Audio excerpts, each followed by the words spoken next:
Hello all, I'm Gray, aka the TFG Weapon Ideas Guy, and today I am planning to tackle an issue that I have previously not been masochistic enough to try out. The Phlogistinator, by far the most controversial of the changes from Tough Break. Its damage penalty was removed, and the Pyro was granted full invulnerability to both knockback and damage while taunting.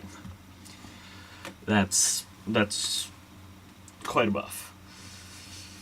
And unfortunately, I can't really figure out which angle to approach this weapon from. But last night, I had a bit of an epiphany regarding it, and I decided, what the hell, it's time to share it with you. Now, on the surface, it appears to be blatantly overpowered, because a single pyro can stop a push pretty short, and it only takes 225 points of fire damage, which is not a whole lot. All you need to do is kill one soldier or a heavy or something, and you'll have pretty much full oomph. And then you have that complete invulnerability. They can't stop you. All they can do is kill you right after you taunt. Which is possible if they're a combat class, most certainly. Other than that, it definitely seems like a very overpowered weapon on the surface. And that is one of the viewpoints on it. It seems to be the most popular one at the time. The other is that it's really easy to take down a Phlog Pyro. Yeah, you can't kill them while they're taunting, but just lay a sticky bomb trap or keep your minigun spun up. It's not a huge deal compared to before when you could just kill them almost as normal. So those are the two divided viewpoints, but my thoughts involves balancing for skill. Now, balancing for skill is making it so newbies just don't get completely wrecked by more experienced players. And I believe that the Phlog, as well as some other weapons that I'm going to talk about, revolves around that. See, Phlogistinator, it doesn't require a whole lot of skill, but it still requires some, and you can get more power the more skill you have with it. So, without having to master the physics of the air blast or whatever. Excuse me, I'm a little tired. Then you can still do a lot of damage to an enemy team with it. And that makes it nice for newbies who haven't yet mastered the air blast or the combo mechanics of the greaser. And it eventually falls short. What I'm saying here is that a newbie can pick up the Phlog and do a lot of damage with relatively little skill needed, so it's giving them a little bit of encouragement to keep playing Pyro, keep investing their hours into the game, so they can have fun too, and Valve can get money. And in later tiers, especially in competitive, you'll notice that the Phlog is almost never used in competitive, simply because the lack of air blast makes it weaker at higher skill ceilings. Basically, if you can use the air blast and all the mechanics that come with other flamethrowers, then the Phlog is virtually useless to you. In terms of ramp up of skill versus power, it really is not an equal equation. You do not get as much power for your skill at later levels, making it inferior then. But, excuse me again. At a pub level, it really allows for some nice playing and some fun for a newbie who would otherwise get destroyed if they tried to airblast anything. And I guess people might be saying, but it really has no skill ceiling if you decide to not do competitive. And yes, that is for some part true. The Phlog is really a pub weapon, and if you don't do competitive, you're free to keep using it. And I feel like that might not be accurate. If you manage to master the Air Blast, you'll never need the Phlog, really. And as such, it's balanced for newbies. And it isn't just going to be the entire gun, the only gun that a pyro will ever play if they decide to main pyro, get maybe 1,000, 2,000 hours into the game.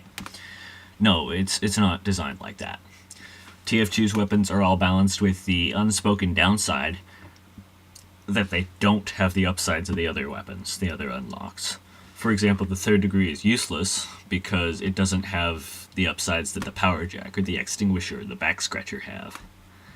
And the weapon that details this better is the Darwin's Danger Shield. See, it gives you an edge in sniper v sniper fights because you have the ability to survive an uncharged headshot. And that's quite powerful, and people often call it a crutch. And see, once a sniper can get an edge in a duel while using it, but then once they get better and can consistently win sniper v sniper duels, they are left with basically dead weight hanging on their back. And they are likely to switch that out for something more useful. Girardi, Razorback, SMG, all that kind of stuff. So, even if the Phlog is always viable in pubs, it's not going to be like the only thing pyros use. There's still the advantages that come with the Air Blast, and situational crits from the back burner. Even combo mechanics with the degreaser are very useful. And I wanted to take a look at another weapon that really it's often considered a crutch, and it is still viable in pubs. It's the black box. So you have the black box. It is easy to use.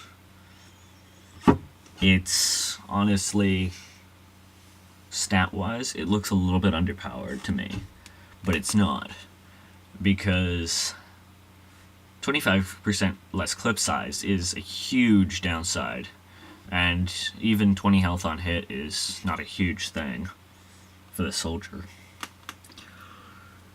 Excuse me, I'm quite tired. And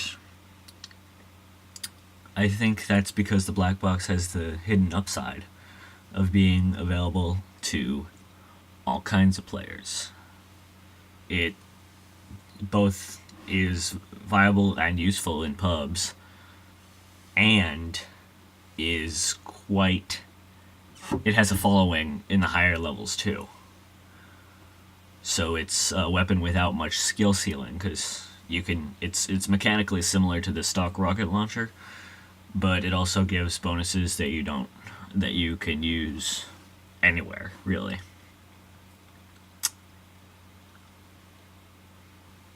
Well, that's the black box. Then back to the Phlogistinator. Especially in the Pyro's case, the four primary weapons are very different. They each have very different playstyles. Ugh, I should take a nap. So, you have the flamethrower for air blasting, the degreaser for combos and versatility within combat, the backburner for ambushing, and the Phlogistinator for all-out offense. And they each have different skill ceilings to use, really. And then they tend to... some of them get better, disproportionately better, as you have more skill. Examples are the degreaser and the backburner. Some are just kind of good all around, the stock flamethrower. And this one, the Phlogistinator, kind of pales in comparison to the others at higher skill levels. So it's exclusively a weapon for those who need kind of training wheels. Once they realize that they could do so much so much more with the air blast. They will switch to their other tools, and if they need raw damage, they'll switch back to the Phlogistinator. But there's not really a whole lot you can do with the Phlogistinator, save detonator jumping, that you can't do with practically no skill needed. So that's my theory. The Phlogistinator is sort of training wheels. I prefer to call it training wheels instead of a crutch. It helps new players have fun while also not being completely better than the other flamethrowers, because you're missing the air blast. That's huge. That's just a theory on my part. There's a lot of weapons like this. Darwin's Danger Shield, the Phlog, maybe the Black Box, those kinds of things. You'll know them, they're often the ones called crutches. This was mostly me rambling for I don't know how long, but I appreciate your holding out until this point. Thank you for watching. I'll see you next time.